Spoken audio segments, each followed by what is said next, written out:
सांस लेता हूं तो कहीं ना कहीं कन्फ्लिक्ट शुरू हो जाती है। ऐसा ही कुछ हाल रहा है पिछले कुछ सालों में, चाहे वो रशिया यूक्रेन वॉर हो, आर्मीनिया अजरबैजान कन्फ्लिक्ट हो, अफ्रीका के अंदर डिफरेंट टाइप्स ऑफ कन्फ्लिक्ट्स हो, इवन वेनेजुएला के अंदर आप देख रहे हो, इजराइल पैलेस्तीन के बारे में तो हम सबको पता है, और भारत पाकिस्तान के युद्ध के बारे में कौन भूल सकता है। लेकिन अब एक और वॉर जोन क्या तैयार हो रहा है, चाइना और अमेरिका और जापान के ट्राइंगल के बीच में कहीं ताइवान फंस ना जाए। देखना पड़ेगा कि ये पर्टिकुलर न्यूज का मीनिंग क्या है, और क्यों ऐसा लग रहा है कि दोबारा से युद्ध जैसे कुछ परिस्थितियां या वॉर जैसे कुछ सर्कमस्टांसेस इमर्ज हो रहे हैं। So we'll try to understand this thing today. We'll try to understand why the Chinese armed forces और Chinese navy military is carrying out huge military exercises. इतिहास में सबसे बड़ी जो है लाइव फायरिंग एक्सरसाइजेस वो ताइवान के आसपास क्यों कर रहा है, उसका क्या कारण है, और क्या ये एस्केलेट हो सकता है, आगे आने वाले कुछ मिनटों में हम समझेंगे। तो देखिए, सबसे पहले तो ताइवान की पोजीशन आप समझ लीजिए। ताइवान की पोजीशन जो है वो साउथ ईस्टर्न चाइना पे देखी जा सकती है। ये है मेनलैंड चाइना और यह है ताइवान। ताइवान एक आइलैंड है, और इसकी बारे में या इसकी डिस्प्यूट क्यों अराइज हुई उसके बारे में मैं थोड़ी देर में आऊंगा। लेकिन इसकी ज्योग्राफिकल लोकेशन अगर आप देखोगे तो ताइवान और चाइना के मेनलैंड को सेपरेट करता है ताइवान स्ट्रेट। ताइवान के साउथ वेस्टर्न पार्ट में जो सी है उसको साउथ चाइना सी कहते हैं।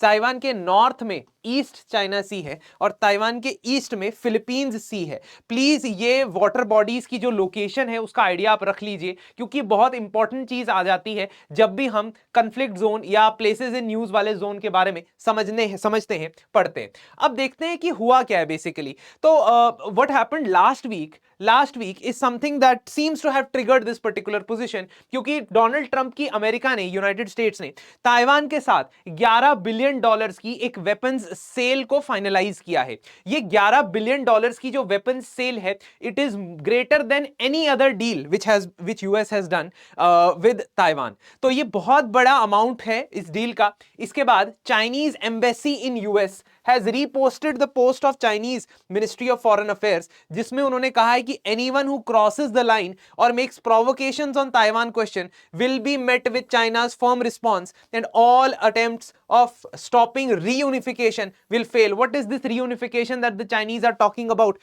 I'll come to that particular point. In fact, जो आपके कार्टून होते हैं, रिटोरिकल कार्टून्स होते हैं, वो भी चाइनीज एम्बेसी यूएस में बैठी है और वहां पे बैठ के ट्वीट कर रही है कि ये जो रीयूनिफिकेशन का व्हील है, इसको यूएस से चाइना को छोटे मोटे हथियार देके, है ना, छोटे मोटे हथियार देके ताइवान को उसे रोकने की कोशिश कर रहा है। लेकिन ये जो रीयूनिफिकेशन है ये होके रहेगा। तो हम देखते हैं what this reunification is all about. For that you need to understand कि चाइनीज एम्बेसी ने इतना बड़ा जो है पोस्ट क्यों किया है, और देखो कितना टैक्टिकली उन्होंने क्या बताया। देखो धमकी दी है, ये धमकी दी है कि ये कोऑर्डिनेट्स हैं जी, इन कोऑर्डिनेट्स में 30 दिसंबर को 8 बजे से लेकर 6 बजे तक पीपल्स लिबरेशन आर्मी पाकिस्तान तो डिफरेंट रिलेशन है चाइना के साथ, तो People's Liberation Army of China will conduct major military drills. तो आप देख रहे हो इंफॉर्मेशन वॉरफेयर किस हद तक चल रहा है कि ऑन ग्राउंड चाहे मिलिट्री ड्रिल्स हो रही है, एक्सरसाइज हो रही है, लेकिन ट्विटर पे कितनी हाइप बनाई जा रही है चाइना के द्वारा। This is something that they are very capable of doing. 5 areas with these coordinates will be conducting. इसमें लाइव फायरिंग एक्टिविटीज होगी।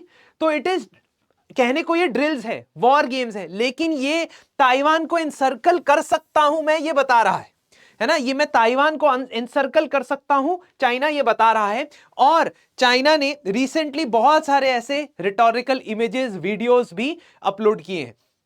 और तो और इन मिलिट्री ड्रिल्स के अंदर या इस चीज के बाद इन्होंने कहा है कि कोई भी एयरक्राफ्ट, कोई भी वेसल जो इररेलेवेंट है वो इस वाटर और इस स्पेस में ना घुसे। मतलब वो गारंटी नहीं ले रहा है कि अगर यूएस वेसल, यूएस एयरक्राफ्ट कुछ भी यहां एंटर करता है तो इन वॉर गेम्स के दौरान उसके साथ कुछ भी हो सकता है। दिस इज पॉस्चरिंग, है ना, पॉस्चरिंग है। और हम देखेंगे कि ट्रंप ने इसको कैसे रिस्पॉन्ड किया। क्या यूएस पैनिक कर गया है इसको देखकर, वो आने वाला वक्त ही बताएगा। ये जो डील है, डिफेंस डील, ये सिग्निफिकेंस क्यों है? क्योंकि ट्रंप एडमिनिस्ट्रेशन ने $11 billion worth of arms, weapons इनको दिए हैं, जिसमें आर्टिलरी रॉकेट सिस्टम्स इंक्लूडेड है, गन्स इंक्लूडेड है जो खुद ही चलती हैं, सेल्फ प्रोपेल्ड हॉविट्जर गन्स हैं, और वैरायटी ऑफ मिसाइल्स भी हैं। ये जो एक डील है, ये ओवरऑल बाइडेन एडमिनिस्ट्रेशन ने पिछले 4 साल में जितनी भी डिफेंस डीलिंग की है ताइवान के साथ, उससे कहीं ज्यादा है। तो $11 बिलियन की जो डील है, इसकी वजह से चाइना काफी ज्यादा इंस्टिगेट हो गया है, और इसमें इन्होंने जो ये वॉर गेम्स अनाउंस की है, इसको जस्टिस मिशन 2025 बोला है। जस्टिस मिशन 2025 बोलते हुए ताइवान को एनसर्कल करते हुए यहां पे अपने एयरक्राफ्ट, अपने नेवल क्राफ्ट्स, सब लोगों को, सब चीजों को यहां पे डिप्लॉय कर दिया है। अब ये ताइवान की जो हम बात करते हैं, इस ताइवान का जो वजूद है, अस्तित्व है, क्या है आज के समय में वर्ल्ड ऑर्डर में, ताइवान है कहां पे, है क्या? देखो, ताइवान की जो कन्फ्लिक्ट है ना, उसके लिए हमें कुछ साल पहले जाना पड़ेगा, वर्ल्ड वॉर 2 के दौरान। वर्ल्ड वॉर 2 से भी पहले इनफैक्ट जाना पड़ेगा 1930s में। 1930s एक ऐसा समय था जहां चाइना और जापान के बीच में युद्ध छिड़ा हुआ था, और इस दौरान, इस ड्यूरिंग दिस युद्ध, इंटरनली चाइना की डोमेस्टिक सिनेरियो ये था कि Chinese communist party which was led by Mao Tse-tung, he was leading a revolution or overthrow of the national government, है ना। चाइना की जो उस वक्त की नेशनल गवर्नमेंट थी, जिसके लीडर थे चियांग काई शेक, उनके खिलाफ वो क्या कर रहे थे, मोर्चा निकाल रहे थे, लोगों को इकट्ठा कर रहे थे और कम्युनिस्ट रेवोल्यूशन लेके आ रहे थे। लेकिन उसी दौरान वर्ल्ड वॉर छिड़ जाता है। वर्ल्ड वॉर में ये थोड़ी देर के लिए अपना जो ऑपरेशन है वो कम बंद कर देते हैं, मतलब चाइनीज रेबेलियन जो है, रेवोल्यूशन जो है, उसको पॉज कर देते हैं और पहले मिलके जापान से लड़ते हैं। लड़ाई के अंत में 1945 में आपको पता है कि 2 बॉम्ब गिरा के जापान को धराशायी कर दिया गया था यूएस के द्वारा, और उस वक्त जो चाइना था उसको ये ताइवान का एरिया मिल गया था जापान से। So originally Taiwan before 1945 was under the position of Japan and it was taken in 1945। अब होता यह है कि 1945 के बाद कम्युनिस्ट पार्टी ऑफ चाइना का ये रेवोल्यूशन दोबारा से रिवाइव होता है। माओ जेडुंग क्या करते हैं, जो नेशनल गवर्नमेंट है वो उनको भगा देते हैं यहां से, और भाग के वो लोग सारे के सारे लोग इस आइलैंड पे चले जाते हैं जो जापान से अभी लिया था। इसका नाम हो जाता है Republic of China. So now Chinese communist party creates a new government in China which is called People's Republic of China, whereas Taiwan में जो सरकार भाग के चली गई है, जिसको अपरूट कर दिया गया है रेवोल्यूशन के बाद, वो यहां ताइवान में सेटल होती है और कहती है कि मैं रिपब्लिक ऑफ चाइना हूं। इनिशियल ईयर्स के अंदर, यानी 1970s तक या 1990s तक, इनफैक्ट जो गवर्नमेंट यहां पे सेटअप हुई थी वो क्लेम करती थी कि मैं ही असली चाइना हूं, I am the original China and I rule over mainland. लेकिन कुछ सालों में पीपल्स रिपब्लिक ऑफ चाइना, यानी कि ये मेनलैंड पे जो कम्युनिस्ट सरकार थी, वो इतनी पावरफुल हो जाती है कि ये वाली जो सरकार है ये क्लेम करना बंद कर देती है। ये कहती है चलो ठीक है, मैं इस मेनलैंड पे क्लेम नहीं करती हूं, लेकिन यहां पे मेरा अपना एक देश है जिसका नाम है रिपब्लिक ऑफ चाइना, जिसको ताइवान भी बोला जाता है, जिसको पहले फॉर्मोसा बोला जाता था। ठीक है, पुराना नाम था फॉर्मोसा। तो अब ये पर्टिकुलर सिनेरियो इमर्ज होता है after world war and after communist party of China establishes PRC.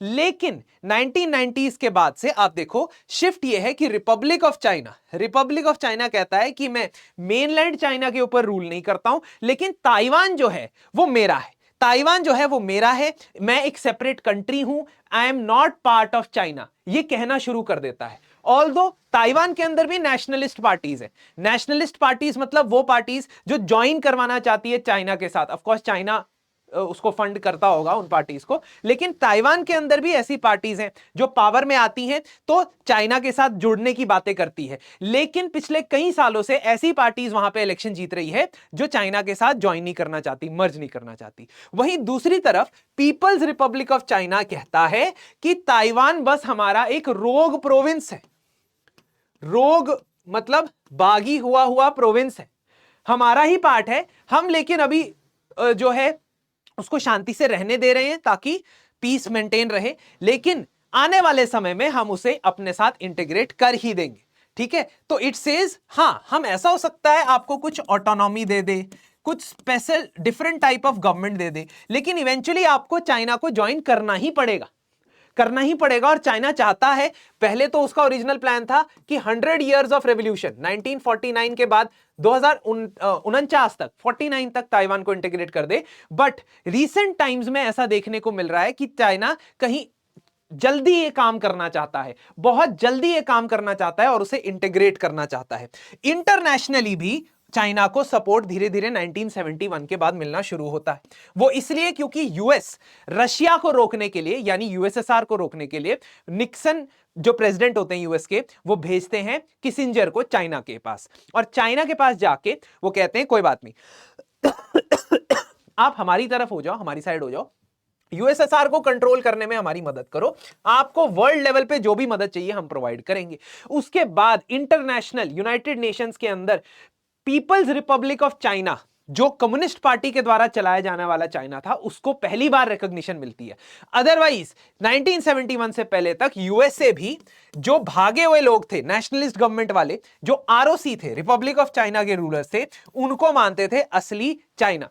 But 1971 में यूएस ने स्टांस बदल दिया और तब से यूएस एक एम्बिगुअस स्टांस बना के चला हुआ। एम्बिगुअस का मतलब है कि वो पब्लिकली ये नहीं कहता है कि मैं ताइवान को रिकॉग्नाइज करता हूं, पब्लिकली वो चाइना की कम्युनिस्ट पार्टी वाली सरकार को ही रिकॉग्नाइज करता है, लेकिन ताइवान के साथ उसने अच्छे रिलेशंस मेंटेन करके रखे हुए हैं। उसका सिंपल सा कारण यह है कि यूएस हमेशा से अपने एडवर्सरी, अपने कॉम्पिटिटर, अपने दुश्मन के खिलाफ कंटेनमेंट पॉलिसी फॉलो करने की कोशिश करता है। उसके आसपास के एरियाज के ऊपर मिलिट्री बेस बना के, नेवल बेस बना के, अपनी पसंद की सरकारें बना के किसी ना किसी तरीके से कंट्रोल करने की कोशिश करता है। और क्योंकि चाइना एडवर्सेरियल होता जा रहा है यूएस के खिलाफ, तो यूएस भी ताइवान के साथ अपने रिलेशंस बेहतर करता जा रहा है। पिछले 8 सालों में आप ये ट्रैक रिकॉर्ड देख लो, एंड दिस इज कंसिस्टेंट। चाहे ट्रंप प्रेसिडेंट हो, चाहे बाइडेन प्रेसिडेंट हो, ये पॉलिसी यूएसए की कंसिस्टेंट है। तो वन चाइना प्रिंसिपल जो है उससे डिफरेंट है यूएस की वन चाइना पॉलिसी, क्योंकि यूएस की वन चाइना पॉलिसी भले ही ताइवान को एक सेपरेट नेशन नहीं मानती हो, लेकिन यूएस की वन चाइना पॉलिसी कहती है कि चाइना कोई अग्रेशन नहीं दिखा सकता ताइवान के खिलाफ, अगर दिखाएगा तो हम किसी ना किसी तरीके से इंटरवीन जरूर करेंगे। अब प्रेजेंटली अगर आप रिपब्लिक ऑफ चाइना को देखो, यानी ताइवान को देखो, तो इसके पास सिर्फ 12 नेशंस के साथ फॉर्मल डिप्लोमेटिक रिलेशंस है, क्योंकि सबको पता है बॉस कौन है, चाइना है, बड़ा वाला मेनलैंड चाइना। ये तो इसके साथ अगर अच्छे रिलेशंस मेंटेन करने हैं तो ताइवान के साथ आप अच्छे रिलेशंस मेंटेन नहीं कर सकते हो। तभी आप ओलंपिक्स में देखते होंगे कि ताइवान की एंट्री कैसे होती है, चाइनीज ताइपे लिख के, चाइनीज ताइपे लिख के एंट्री होती है। ताइवान की एंट्री अलग से ताइवान कंट्री लिख के नहीं होती। अब ट्रंप की जो एडमिनिस्ट्रेशन है वो क्या कर रही है, ट्रंप की एडमिनिस्ट्रेशन पिछले कुछ समय में बहुत ज्यादा आर्म्स की डील्स करने की कोशिश कर रही है। हो सकता है उनके सिर्फ बिजनेस ऑब्जेक्टिव्स हो, they might not want to stir any type of conflict in this particular region, business objective भी हो सकते हैं, लेकिन साथ ही साथ हमेशा आप देखते हो इंटरनेशनल रिलेशंस में कि स्ट्रेटेजिक ऑब्जेक्टिव हमेशा इन्वॉल्व होते हैं। तो ट्रंप की पहली टर्म में उसने $18 बिलियन की डील्स की, और दूसरी टर्म में वो एक ही डील में $11 बिलियन की आर्म्स डील कर चुका है। आप ये देखोगे कि ताइवान को लेकर एक स्टेक होल्डर ही नहीं है, सिर्फ not only one stakeholder, there is another stakeholder and that is Japan. Japan के अंदर recently elections हुए पिछले साल, और सनाई Takaichi became the Japanese PM. सने तकेची ने नवंबर के अंदर अपनी पार्लियामेंट के अंदर एड्रेस देते हुए एक स्टेटमेंट दी।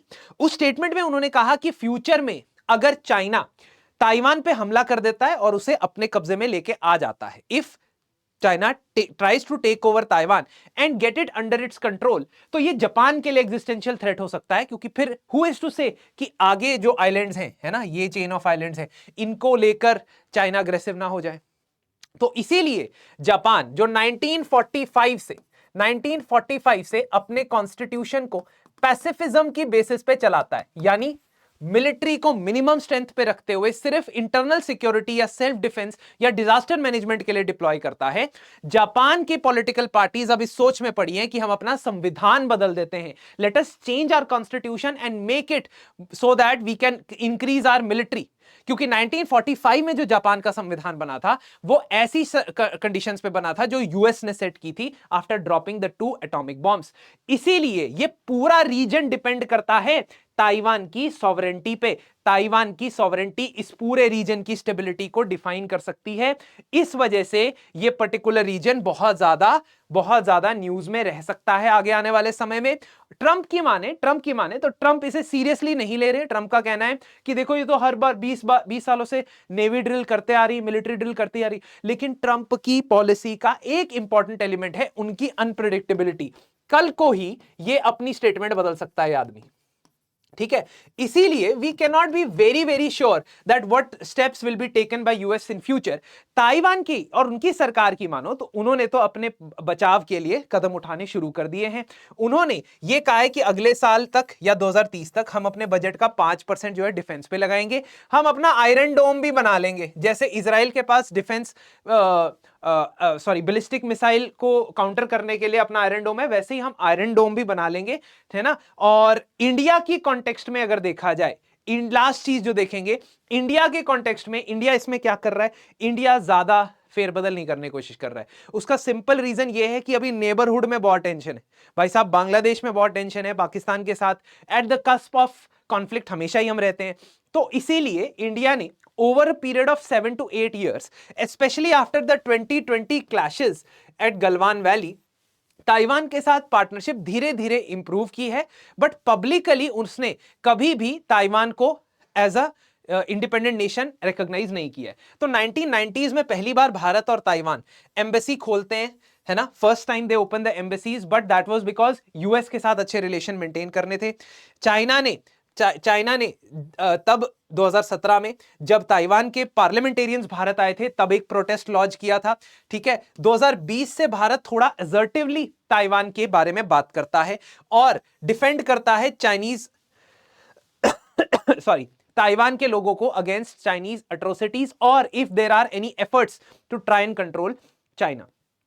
$10 बिलियन के अक्रॉस या बियॉन्ड पहली बार साल 2024 में भारत और ताइवान का जो है ट्रेड जाता है। और भारत के प्रधानमंत्री ताइवान के प्रेसिडेंट के साथ पब्लिकली एंगेज करते हैं, मैसेजेस या ट्विटर पे उनको कांग्रेचुलेट करते हैं। और 2025 में चाइना कोशिश करता है अगस्त के महीने में कि भारत का जो स्टांस है ताइवान के प्रति वो एक्सेप्ट कर ले चाइना वाला वर्जन, जिसमें चाइना कहता है कि Taiwan is not an autonomous unit, it is a unit of our country, हमारे देश का प्रोविंस है।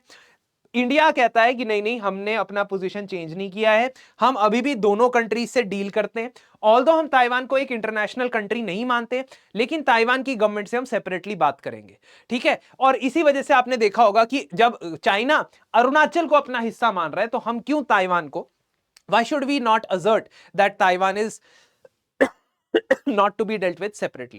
खैर, भारत के कॉन्टेक्स्ट से ज्यादा इंपॉर्टेंट यहां पे पूरे के पूरे साउथ एशिया और साउथ ईस्ट एशिया का कॉन्टेक्स्ट है। ये जो एक्सरसाइज है जो इंसर्कल कर रही है ताइवान को जस्टिस मिशन के तौर पे, एक्सपर्ट्स का यह मानना है कि this could just be a beginning. आपको पता होना चाहिए जब वर्ल्ड वॉर 2 हो रहा था तब हिटलर भी बहुत सारी ऐसी एक्टिविटीज कर रहा था चेक करने के लिए कि मुझे ओपोनेंट पार्टीज या पावर से कितना रिस्पांस आता है। तो क्या जी जिनपिंग भी बस ये चेक कर रहे हैं कि अच्छा मैंने वॉर गेम्स करा ली, अब मैंने 2 दिनों तक ताइवान की एयर स्पेस को बंद कर दिया, अच्छा मैंने जो है वेपन्स चलाने शुरू कर दिए, लाइव फायरिंग कर दी, है ना। धीरे धीरे करके क्या ये ताइवान को एनसर्कल कर रहा है और अगर कर रहा है तो क्या यूएस कुछ स्टेप्स लेगा, जानने के लिए आगे हमें देखना पड़ेगा, ठीक है। But this is the important aspect that you need to understand. Taiwan की लोकेशन, उसके आसपास की वाटर बॉडीज जरूर रिवाइज कर लो। Thank you.